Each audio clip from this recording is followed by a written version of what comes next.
Ethan Edwards here with another installment of the Roving Instructional Designer, seeking inspiration and reminders of the way we do our work in different things around us.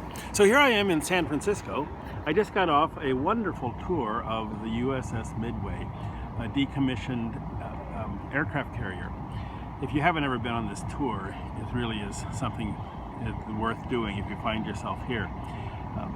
Just an extraordinary reconstruction of what it was like to serve and work on a aircraft carrier. The extraordinary care and design and preparation and planning for everything that might happen when this craft was out at sea for months on end is just overwhelming. So that's the point that I wish to remind us of as designers. You know, I think a lot of us who have designed interactions for ILT or person-mediated instruction, we sometimes drop the ball because we have the luxury of having that person take care of things that we didn't think about.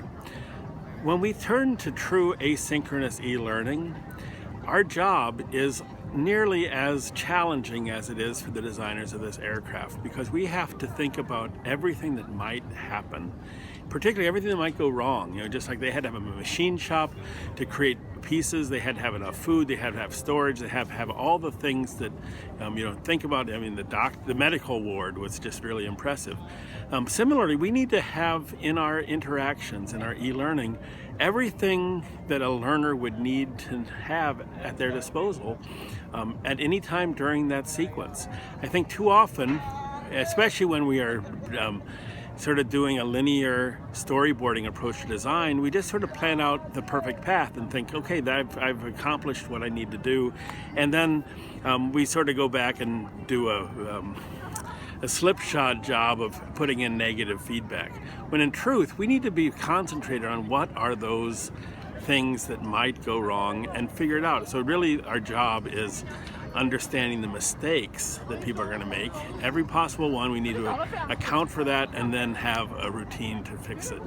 So just like the brave officers and who plan this ship, and the new ones are even more impressive, I'm sure, and more efficient. But it's really a sobering idea to realize the gravity of planning something that's going to serve a purpose for some amount of time. And so I just like to think about that, and next time I sit down with my prototypes to start thinking about interaction, I'm going to remember the completeness and how careful those decisions are to create a safe and efficient and effective learning environment for our learners. So, hope you might find yourself in San Diego sometime and enjoy this beautiful weather for one thing, but if you have the time, I highly recommend taking a tour of this USS Midway. So, I don't know when I'll see you again. Depends what I encounter on my travels, but take care. Until next time.